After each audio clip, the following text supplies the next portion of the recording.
চাঁদপুর থেকে চাঁদাবাজি, দখলদারি, মিথ্যা মামলা, হুমকি, জেলা বিএনপির সভাপতির নানান অনিয়ম ও হয়রানিমুক্ত সাধারণ শিক্ষার্থীদের ওপর মিথ্যা অভিযোগের ভিত্তিতে হামলা, মিথ্যা মামলা এবং নিরাপদ চাঁদপুর চাই দাবিতে বিক্ষোভ ও প্রতিবাদ সমাবেশ করেছে বৈষম্য বিরোধী ছাত্র আন্দোলনের শিক্ষার্থীরা।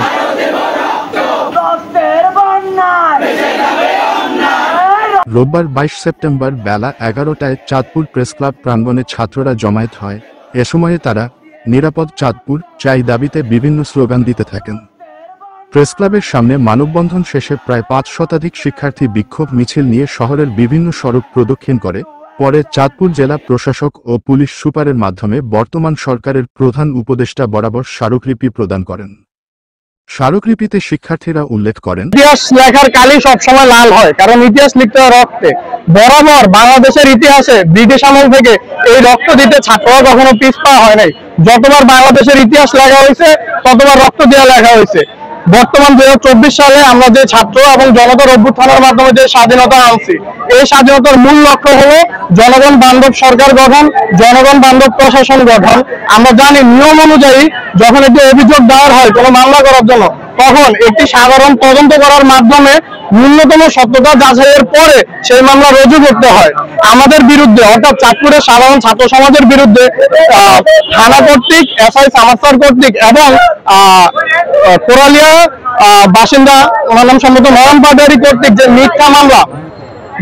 মিথ্যা মামলা দায়ের করা হয়, সেখানে ন্যূনতম কোনো তদন্ত করা ছাড়া, কোনো সত্য এভিডেন্স পাওয়া ছাড়া সেই মামলা কোর্টে রুজু হয়েছে। আমরা এটা তীব্র নিন্দা ও প্রতিবাদ জানাই।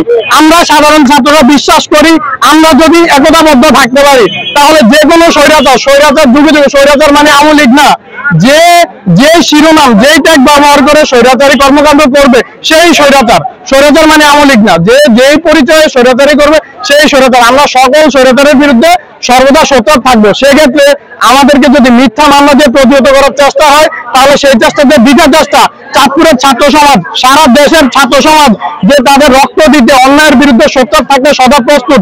আমরা মূলত এই বার্তা দেওয়ার জন্য আজকের এই মানববন্ধনে অবস্থান করছি। আজকে আমরা শান্তিপূর্ণ অবস্থান করছি এবং জোরদার দাবি জানাচ্ছি আমাদের বিরুদ্ধে করা যে মিথ্যা মামলা, আমাদের যে ছাত্ররা থানাকে রক্ষা করার জন্য, পুলিশকে রক্ষা করার জন্য কাজ করেছে, ওই দিন আমাদের কাছে সকল ভিডিও এভিডেন্স আছে। এরপরে কোনরূপ তদন্ত ছাড়া কেন তাদের বিরুদ্ধে সেই মামলায় তাদের নামটা আসলো এবং তদন্তবিহীন ভাবে মামলাটা কোর্টে রুজু করা হলো, আমরা তীব্র নিন্দা জানাই। আমরা জবাব চাই এবং আমাদেরকে রক্ষা করেছে। আমরা যদি ছাত্রদেরকে রক্ষা না করি, ভবিষ্যতে এই দেশকে রক্ষা করার জন্য আর কেউ ঝুঁকি নেবে না।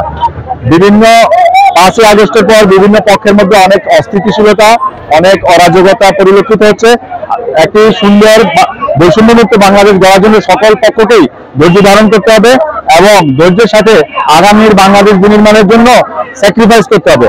আমরা আমাদের স্যাক্রিফাইসের জায়গা থেকে বলবো, সকল পক্ষ ধৈর্য ধারণ করুন এবং বিরোধ মীমাংসা করুন।